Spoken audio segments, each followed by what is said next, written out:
Ni hao, for Chinese friends. Welcome. Well, thank you very much for this introduction. You have put us in the spirit of what we're going to discuss tonight.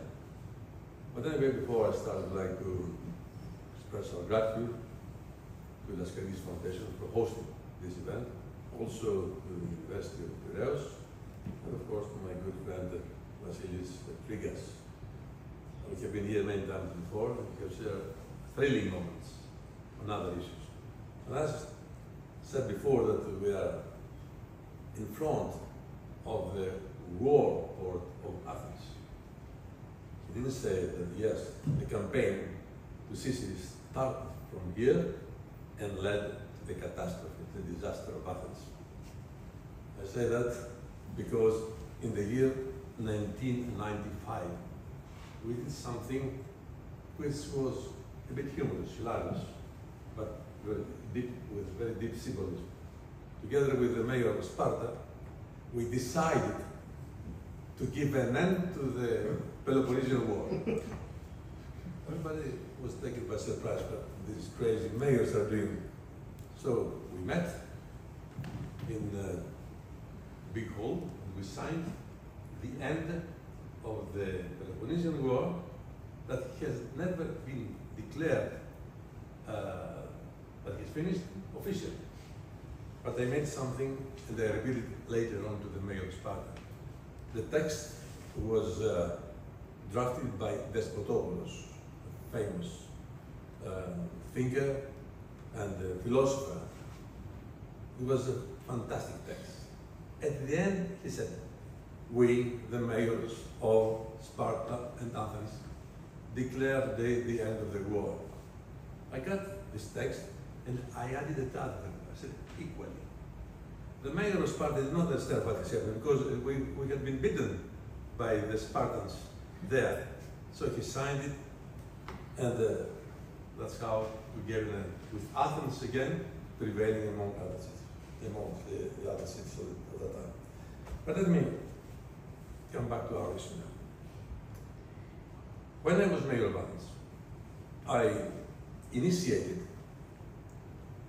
the city's diplomacy. We have spoken about it. What is the concept of city diplomacy? You know, given the experiences we have acquired all these years, I have concluded that finally, it is much easier for cities to talk to each other than to governments. I have been serving my government many times before, but I know something that I have to share with the governments, and states suffer from state sclerosis. It is very difficult to make decisions. The political cost, the lack of vision, historical vision. On the other hand, at the city's level, where the citizens represent directly the city and the city represents directly the citizens, there you can establish relations between peoples. Kofi Annan endorsed this concept, this idea, and now it has become an official program of the United Nations. He sent me a letter and said, "That's a very good idea. Let's start building peace bottom up." It's much easier. And at that time, we started by giving a paradigm. You know that the relations between Greece and Turkey are not the best ones, but the paradigm is there. With the mayor of Istanbul at the time, we really proceeded to a very strong friendship. The mayor of the time was Tayyip Erdogan, and I was the mayor of Athens. It was difficult at the beginning, but finally it became a good example, saluted by the United Nations. We did the same in Athens when I convened the conference of the mayors of the world in the year 1998, I think, where we had the mayor of Tel Aviv and Nablus, a Palestinian and an Israeli. And later on, I presented this new approach as visiting fellow at the Kennedy School of Government in the year 2003. And then we started working on this project. Why do I say all these things? Because I really believe in this concept of better relations between citizens of the world. Talking about citizens of the world, let me remind you, I'm sure you know that these two great philosophers of that time, Confucius and Socrates, they had lived the same period in two different parts of the world, and they both said one thing, that we are citizens of the world. Nowadays things have changed, and we see what is happening around us. Above all, trust is eroding between governments, between communities, and even within our societies. We know it. Yet, amid this turbulence, one force continues to grow in both scale and significance, the megacity. By 2050, the majority of humanity will live in urban areas. Rural areas have started already being abandoned, which will be one of the biggest crises in the future.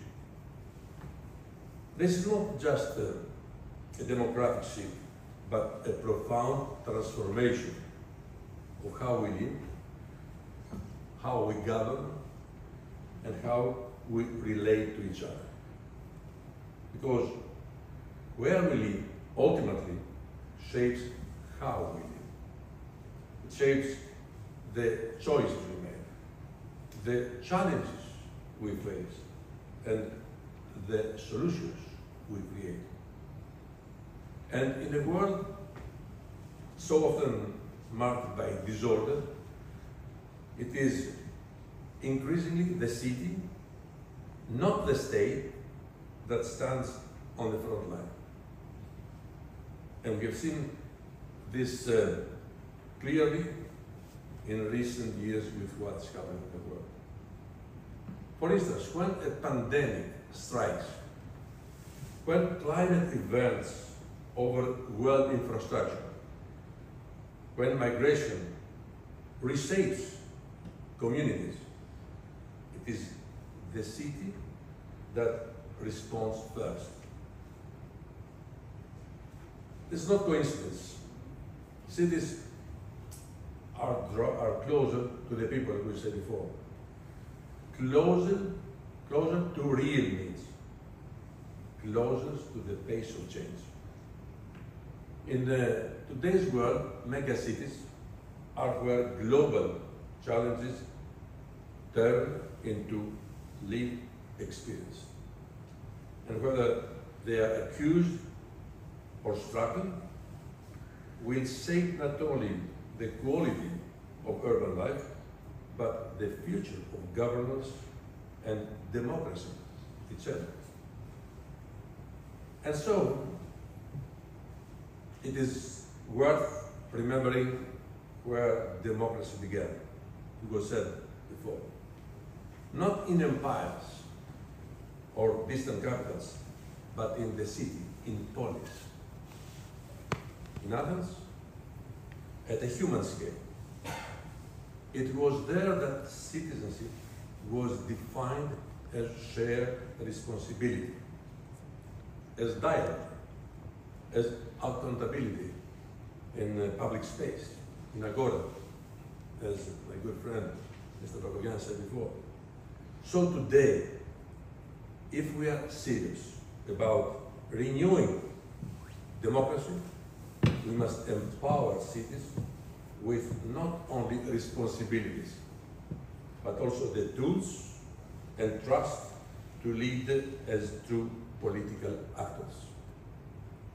Democracy cannot flourish from the top down alone.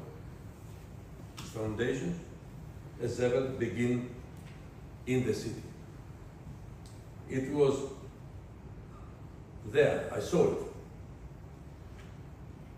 recently, visiting Shenzhen, a city that barely existed 4 decades ago, just a fisherman village And today, it reflects and represents the future of cities, if not the future of the world. And today stands as one of the most dynamic urban centers in the world. Its success lies in bold investments in infrastructure, clean transport, smart energy grids, and digital systems. But equally impressive is its balance.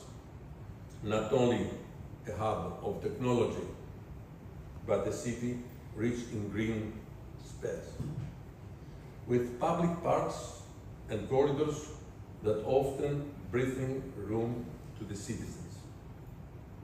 The city shows that urban growth does not have to lead to human exhaustion.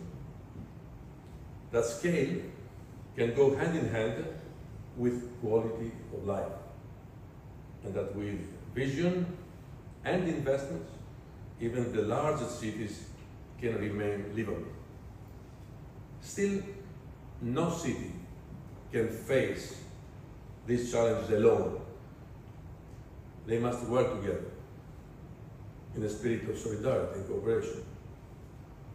As I said before, during my tenure as mayor, I saw how cities, even when national governments disagreed, and that was the paradigm I gave before, can work together and produce tangible results. Just to give you an example, when the terrible earthquakes hit Istanbul in the year 1999, it was the city of Athens that took the initiative to support and provide with aid the citizens of Constantinople, of Istanbul. And this, besides its humanitarian dimension, had a very important political consequence. For 15 years, the climate and the relations between the two countries were smooth. So, cities share platforms and data on the other. They are concerned about the new systems today, about cybersecurity and sovereignty naturally arise. The answer, however, is not retreat, but adaptation. Localizing data infrastructure, strengthening cloud security, and ensuring transparency to build trust. We do not need less cooperation. We need smarter cooperation. So then, what must we do? First, cities must have a seat at the global table, which is not the case. Recently, I suggested to Moratinos, who is the alternate Secretary General of the United Nations and President of the Civilizations Alliance, as it is called, to convene an extraordinary General Assembly of the United Nations where no government will be invited, only mayors of the mega cities. And when the mayors will start talking to each other, the climate will be different. And you know. So let's start building on this new approach about the role of megacities. As we said before, the majority of the citizens will be gathering in megacities in some years from now. Even today, in the biggest countries of the world, 75% of the citizens are in big cities, including Greece. The urban centers of Athens, Piraeus, Heraklion, Patras, and Thessaloniki, they host today 78% of the population of Greece. That's where citizens exercise their rights of life. And that's where mayors can have a role to play if they're entrusted by the central political power. Yes, they have to play more, not only in responsibilities, but also in roles, and I'm sure they can do more on that. Dear friends, I don't want to take much of your time about it. I try to share with you some of my thoughts about cities, new role of cities, and city diplomacy. And I believe meetings like this today here can foster a new concept of how citizens can find a new way of expressing themselves in a more direct and democratic way. Thank you very much for your attention, and again I would like to congratulate you for having taken this initiative. And see you in China.